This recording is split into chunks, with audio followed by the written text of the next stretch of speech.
Tensionet e larta në Senegal, ku policia përdori gaz dotësjellës për të shpërndar protestuesit pranë parlamentit në Dakar. Përplasjet ndodhin ndërsa deputetët diskutonin një paketë reformash kushtetuese që ka shkaktuar debate të forta politike në vend. Kundërshtarët e reformës pretendojnë se ndryshimet do të prishin ekuilibrin e pushteteve dhe do të dobësojnë rolin e presidentit të zgjedhur nga qytetarët.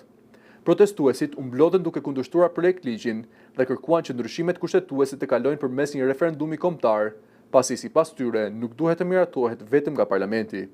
Disa demonstrues u lidhen me zinxhir dhe prohoritën kundër kryetarit të parlamentit, Ousmane Sonko, duke i kërkuar gjithashtu presidentit Bassirou Diomaye Faye të refuzojë reformën. Kritikët thonë se propozimet janë një përpjekje për të rritur ndikimin politik të kryetarit të parlamentit dhe ish kryeministrit Sonko. Ata akuzojnë udhëheqjen aktuale se po përpiqet të përqendrojë më shumë pushtet në duart e një institucioni të vetëm.